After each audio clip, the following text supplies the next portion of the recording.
Olá, meus amados, graça e paz. Seja bem-vindo a mais um vídeo de reflexão aqui desse canal. As pessoas geralmente perguntam se em 1 Pedro 3, versículos 18 a 20, existe base bíblica para a doutrina do purgatório ou para a disseminação daqueles ensinos que advoga a ida de Cristo ao inferno no momento de sua morte.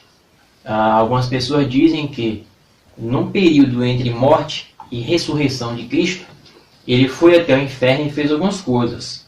Alguns dizem que ele foi lá tomar chaves da mão de Satanás, e entre outros. Vamos ler aqui 1 Pedro 3, 18 a 20, e fazemos uma breve análise para ver se Cristo realmente foi no inferno e fez todos esses tipos de atos citados. 1 Pedro 3, 18 a 20 diz assim: Porque também Cristo padeceu uma vez pelos pecados, o justo pelos injustos, para levar-nos a Deus, mortificado na verdade na carne, mas vivificado no Espírito, no qual também foi e pregou aos espíritos em prisão, os quais em outro tempo foram rebeldes, quando a longanimidade de Deus esperava nos dias de Noé, enquanto se preparava a arca, na qual poucas, isto é, 8 almas se salvaram pela água.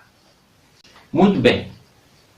Quando é dito por Pedro, no texto em questão, de que Cristo pregou para espíritos em prisão, e no versículo posterior é dito que esses espíritos em prisão foram desobedientes nos dias de Noé, então algumas pessoas tiram base aqui nesse texto e acabam gerando uma grande confusão. Porque nós temos aí algumas interpretações para este texto. Eu gostaria de citar algumas. Uma das interpretações é que esses espíritos em prisão aqui trata-se dos anjos caídos, que tiveram relações sexuais com mulheres.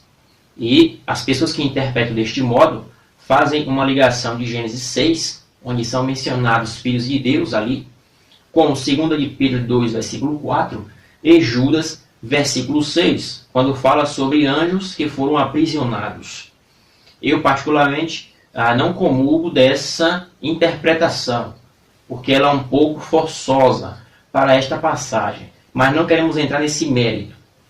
Uma segunda interpretação é de que esses espíritos em prisão aqui são espíritos de pessoas que na época de Noé foram rebeldes, como justamente diz o texto, e de que Cristo foi lá no inferno, quando morreu, anunciar a sua vitória para eles. É como se Cristo fosse dar um brado de triunfo, e apenas para isso. Mas não faz sentido algum em Cristo fazer isso, uma vez que no inferno habita pessoas não só da época de Noé, mas pessoas de todas as épocas da história. Então, que sentido faria teria Cristo anunciar o seu triunfo apenas para aquelas pessoas que morreram em rebeldia no período antediluviano ou diluviano? Não faz sentido algum. Uma terceira interpretação, esta aí que nós consideramos realmente mais forçosa ainda, mais herética, é a de que Cristo foi de fato no inferno, literalmente, e pregou para esses espíritos que estavam aprisionados ali no inferno, para que aquelas pessoas tivessem uma segunda oportunidade de salvação.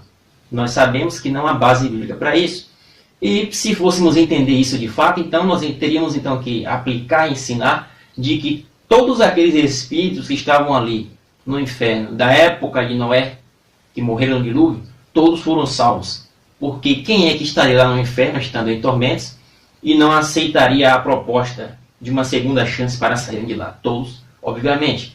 Mas em Hebreus 9 e versículo 27, é dito claramente que aos homens está ordenado morrerem uma única vez, vindo depois disto o juízo. Então, após a morte, não há mais salvação, não há segunda oportunidade. A salvação está disponível enquanto a pessoa está viva. Depois de morta, segue-se o juízo, conforme Hebreus 9, versículo 27. Nós ainda temos outras interpretações, mas o tempo é curto para advogarmos e abordarmos cada uma delas. Mas a interpretação mais próxima a interpretação também mais coerente, mais aceita para esta passagem aqui, é de que Cristo realmente pregou para espíritos em prisão. Porém, com uma ressalva, que ele não pregou para esses espíritos em prisão no intervalo entre sua morte e ressurreição. Por quê? A chave hermenêutica para compreendermos isso está juntamente em todo o contexto da carta de Pedro, tanto na primeira como na segunda carta de Pedro. Veja bem, vamos fazer uma abordagem de Pedro. No capítulo 1 e versículos 10 e 11 da primeira carta de Pedro, é dito que o Espírito de Cristo habitava nos profetas e pregava a salvação desde o período veterotestamentário. O Espírito de Cristo pregava por intermédio dos profetas. Portanto, Cristo falava no Antigo Testamento por intermédio dos profetas. Já fizemos uma primeira pontuação, 1 Pedro 1, 10 e 11.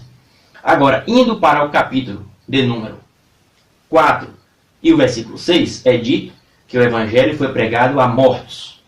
Mais uma segunda pontuação. Indo para o capítulo 2 e o versículo 5 da segunda carta de Pedro, nós agora vamos ter mais uma luz para entender esse texto de 1 Pedro 3,18.